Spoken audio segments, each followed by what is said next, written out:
Assalamualaikum warahmatullahi wabarakatuh.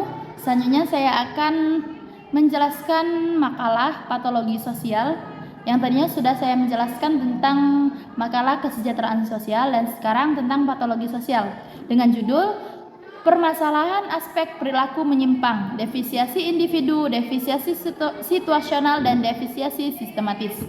Di sini saya akan membahas tentang permasalahan aspek perilaku menyimpang. Kenapa sih kok bisa terjadi?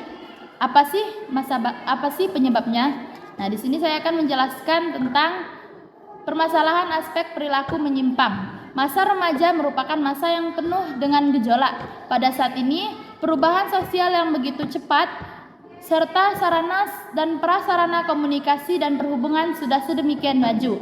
Ditambah lagi adanya kesimpangsiuran norma, kondisi intern dan ekstern remaja yang sedemikian merupakan kondisi yang sangat rawan dalam perkembangan kejiwaan individu. Sehingganya banyak rawan juga terhadap timbulnya perilaku menyimpang pada remaja, khususnya dalam bentuk kenakalan remaja.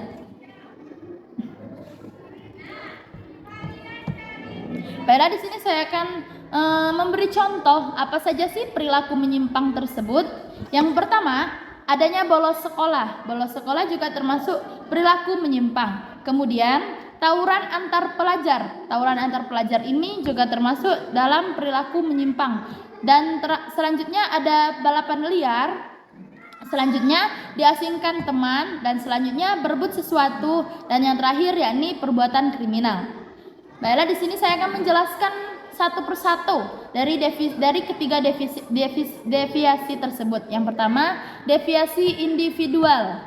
Apa sih deviasi individual atau individual deviation tersebut?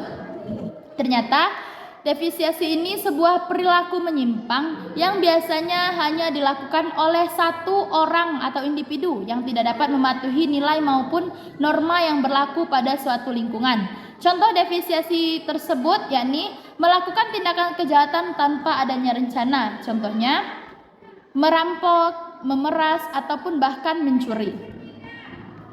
Selanjutnya, deviasi situasional.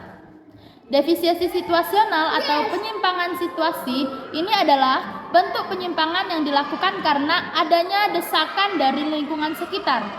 Adapun contoh dari deviasi situasional yakni kelompok pelajar yang senang merusak ataupun membuat onar.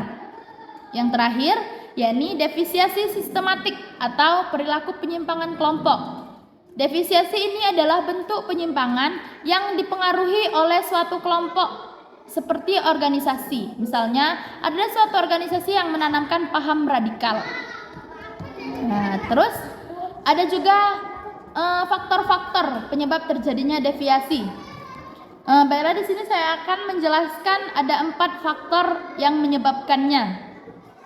Ini menurut Ahmad Mubarak tentang faktor yang menyebabkan terjadinya deviasi ada 4 faktor. Yang pertama yakni faktor bawaan atau faktor yang tidak bisa diganggu gugat lagi. Ini melekat sejak awal manusia lahir hingga saat ini.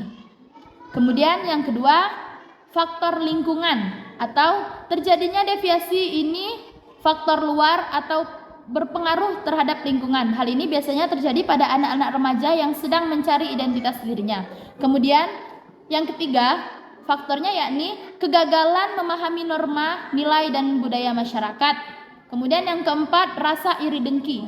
Selanjutnya, faktor penyebab terjadinya deviasi adalah faktor iri dengki. Misalkan seseorang yang hidup kaya raya sedangkan dirinya hidup dalam keadaan kekurangan.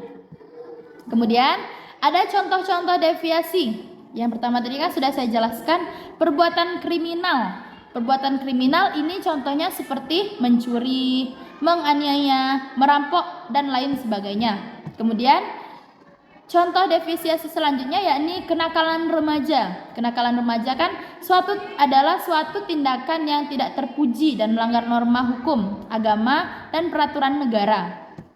Selanjutnya, contoh deviasi selanjutnya yakni pernikahan sesama jenis. Nah, jadi fenomena penyimpangan yang terjadi ini sudah sangat populer di luar negeri sebagai suatu hal yang melanggar kodrat manusia. Selanjutnya kesimpulan, Kesimpulan dari makalah di atas yang saya jelaskan yakni permasalahan aspek perilaku menyimpang adalah kompleks dan berkaitan dengan berbagai faktor sosial, psikologis, dan lingkungan. Dalam konteks ini, perilaku menyimpang seringkali melibatkan pelanggaran norma-norma dan nilai-nilai yang diakui secara luas dalam masyarakat. Demikian presentasi tentang patologi sosial. Saya pribadi, Herda Tiara Utami, terima kasih atas penonton yang telah menyempatkan waktunya untuk menonton. Demikian presentasi yang dapat saya sampaikan. Apabila terdapat kesalahan, saya mohon maaf, dan kepada Allah mari sama-sama kita mohon ampun. Billahi taufiq wal hidayah. Assalamualaikum warahmatullahi wabarakatuh.